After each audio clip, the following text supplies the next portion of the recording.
আরিফুল ইসলাম আদিব, জুলাই জাতীয় সনদ নিয়ে যে রিট হলো এবং সেই প্রেক্ষিতে আপনাদের মন্তব্য আমি একটুখানি এখানে, আপনি নিজেই জানেন, তারপর এটা আনতে চাই। আপনারা বলছেন জুলাই সনদের বিরুদ্ধে রায় এলে সংসদ বাতিল হয়ে যাবে।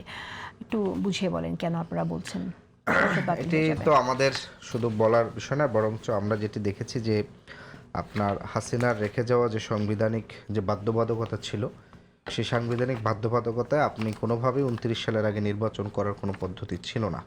ফলশ্রুতিতে একটি সকল রাজনৈতিক দলগুলো এবং আইন বিশেষজ্ঞ থেকে আলাপ আলোচনা করে একটা অধ্যাদেশের মাধ্যমে মূলত এই জাতীয় নির্বাচন এবং একই দিনে গণভোটের যেটা রাষ্ট্রপতি অধ্যাদেশ জারি করেছেন, অধ্যাদেশের 3 ধারা মতে এই দুটি জিনিস সংগঠিত হয়েছে।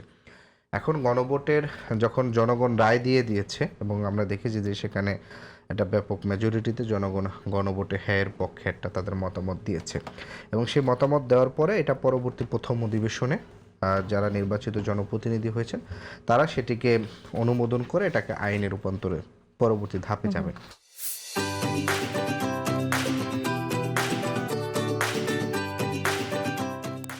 কিন্তু তার পূর্বেই আদালতকে ব্যবহার করে যে একটা প্রশ্ন তোলা হয়েছে যে এই অধ্যাদেশ কেন অসাংবিধানিক হবে না এবং এটার অধ্যাদেশের যে 3 ধারা দিছে সেটি অবৈধ হবে না গণভোটের ক্ষেত্রে।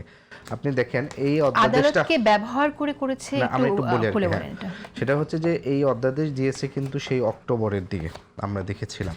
অক্টোবরে দেওয়ার পরে আপনার নভেম্বর মাস হচ্ছে এবং আপনার ডিসেম্বর গেল, জানুয়ারি ফেব্রুয়ারিতে এসে নির্বাচন হয়েছে এবং যারা এখানে আমরা দেখেছি যে রিটকারী আইনজীবী হিসেবে যারা এখানে কাজ করছেন তাদের 1-2 জন অনেকটা জাতীয়তাবাদী দল এবং তাদের সোশ্যাল না জাতীয়তাবাদী দল আমি দায়িত্বে আছে আমি সেটা বলি না, দ্যাটস নট এটা ফেয়ার স্টেটমেন্ট হচ্ছে না, এটা ঠিক না। আমি তো আইন অঙ্গনের মানুষ ভাই, আমি আপনার পজিশনে আছে আমি সেটা বলি নাই।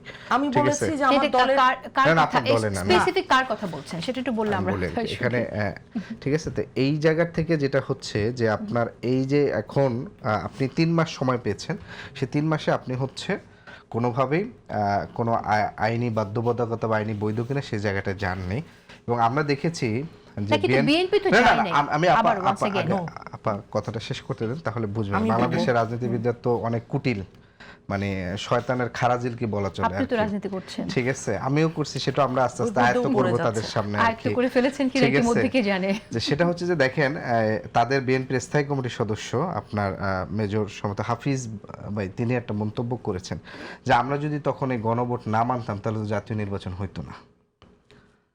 মানে তার মানে যে তারা দেখতেছে একটা জিনিস, তাদের চোখের সামনে জিনিসটা ঘটতেছে, তারা তাদের জাতীয় স্বার্থটা যে হ্যাঁ আমরা সরকার আগে ক্ষমতায় আসি, এসে বাকিটারে আমরা হচ্ছে আমাদের নালান বৈট করে দিব। একটা স্থায়ী কমিটির সদস্য যখন এই মন্তব্য করেন এবং এর পরে যখন এটা আদালতে হচ্ছে আপনার চ্যালেঞ্জ করা হয়, তার মানে আপনি হচ্ছে আদালতের মাধ্যমে না, এটা আমি যেটা বলতে চাচ্ছি যে আদালতের মাধ্যমে আপনি এটাকে চ্যালেঞ্জ করতেছেন এইভাবে যে পুরা জুলাই সনদ গণভোটে যে রায়টা হয়েছে এই গণভোটটাকে আপনি অসাংবিধানিক বলতেছেন। তো একই অধ্যাদেশের মাধ্যমে আপনার হচ্ছে যেটা অধ্যাদেশ 3-এর ধারা অনুযায়ী আপনি একই সাথে জাতীয় নির্বাচনটা অনুষ্ঠিত করেছেন, তাহলে আপনি একটা অংশকে আপনি বলতেছেন যে এটা অন্যায়, এটা অসাংবিধানিক এবং এটার এই অধ্যাদেশটা অবৈধ। কিন্তু যেই অধ্যাদেশের মাধ্যমে আপনি আজকে প্রধানমন্ত্রী হলেন, সংসদ শপথ নিলেন কিংবা এই যে সরকার গঠন হলো, সেইটাকে আপনি হচ্ছে অ্যাড্রেস করতেছেন না। তো ফলশ্রুতিতে যেটা হয়েছে যে আমরা এখানে দেখেছি যে যখন কোটা সংস্কার আন্দোলন শুরু হয় আপনার একেবারে এই 8ই জুলাই, তখন হচ্ছে প্রথমে হাইকোর্ট থেকে বলল যে এটা আদালতের বিষয়, আদালত থেকে বললো এটা সরকার সিদ্ধান্ত নেবে। এবং তখন আমার মনে আছে যে 8ই জুলাই থেকেই শাহবাগে একসাথে স্লোগান শিক্ষার্থীরা দিয়েছিল, হাইকোর্ট না রাজপথ। এই স্লোগানটা কিন্তু বারবার তখন আসছিল।